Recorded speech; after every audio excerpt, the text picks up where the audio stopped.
गौरव, आपको जितनी आपकी जर्नी रही है, कहीं ना कहीं आपने अपने कन्वीनियंस के हिसाब से टॉपिक्स उठाए हैं। आपने साफ देखा था कि अशनूर ने तानिया को झूठ जानबूझकर प्लैंक मारा, बट आपने वो तभी टॉपिक नहीं उठाया। आपने उसको अपने पास रखा एज अ हथियार, और वो हथियार आपने तब यूज किया जब अशनूर और प्रणीत ने आपको क्वेश्चन किया आपके गेम उसके पहले भी बाथरूम में मैंने बोला है, जब अशनूर वही नाइट सूट प्रेस कर रही थी, तो मैम आप शायद भूल गई, मैंने अंदर जाके उनको बोला कि आपको नहीं मारना चाहिए था, उसको लगी है। उसके बाद मैंने तान्या को दवाई दी, पहले मैंने उनको रोल ऑन दिया, उसके बाद मैंने उनको एक ट्यूब दी और मैंने कहा प्लीज आप वो लगा लीजिए। और उसके बाद जब वो नाइट सूट पहन के अशनूर अंदर बैठी और हमारा डिस्कशन हुआ, तो मैंने उस बात को और ज्यादा प्रणीत के सामने भी रखा। पर जितना जिस एग्रेशन से और जिस टॉपिक स्टैंड लेकर के आपने तभी बोला, तब वो आप स्टैंड लेकर के आपने पहले नहीं बोला था। तो आपको ऐसा लगता है कि आप कन्वीनियंस के हिसाब से टॉपिक्स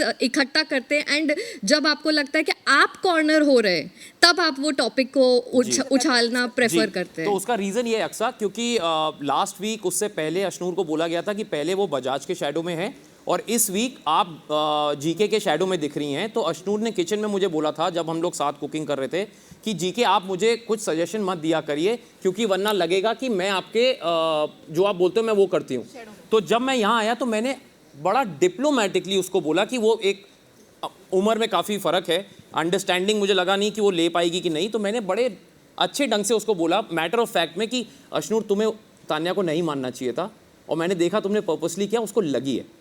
ये कहना मेरे ख्याल से हो सकता है कि आप, अब मैं ट्राई करूँगा कि अब तो ज़्यादा कोई टास्क है नहीं, लेकिन मैं जैसे मैंने पहले बोला, मैं 2 बार चीज़ बोलता हूँ, उसके बाद मैं तीसरी नहीं बोलता, क्योंकि जो अगर आप 2 बार में नहीं समझेंगे तो आप तीसरी बार में भी नहीं समझेंगे। So that's my way, but conveniently know stand मैंने लिया। तान्या को दवाई भी दी, चाहे तान्या से मेरी कोई बोलचाल नहीं है। ये हमेशा बोलती है कि I have spoken so badly against you through out the show. मुझे फ़र्क नहीं पड़ता, बिकॉज ये शो है। 4 महीने के बाद शायद मैं उनकी शक्ल भी नहीं देख पाऊंगा, क्योंकि वो बहुत बड़ी टीवी स्टार हो जाएंगी और फिर वो शायद टीवी की तारीफ़ करेंगी। तब तक मैं शायद कुछ और कर रहा हूँ, डिस्कवरी पे आ रहा हूँ। लेकिन मैं बस ये कह रहा हूँ कि कन्वीनियंटली नहीं होता, ये मेरी चॉइस है।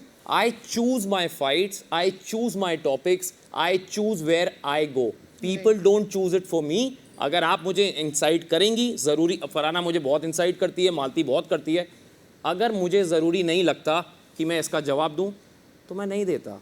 मालती का मुझे नहीं लगता तो नहीं देता, और जब मेरा मन करेगा, तो इन्होंने उस दिन देख लिया था क्या हुआ है, तो वो होगा।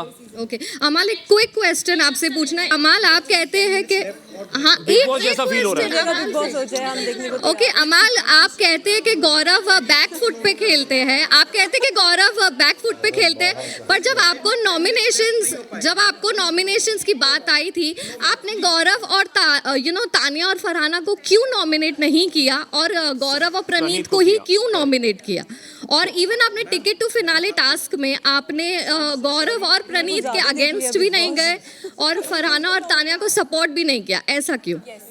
मैम, क्योंकि पहले तो गौरव और प्रणीत के साथ थोड़ी अनबन रही है, सबके साथ रही, और वो जो नॉमिनेशन टास्क था ना, सबसे एक्सपेक्टेड चीज़ थी, एक मैथमेटिकल कैलकुलेशन भी है। सब लोग, पूरा घर को मौका दिया था, खुली छूट थी सबको नॉमिनेट करने।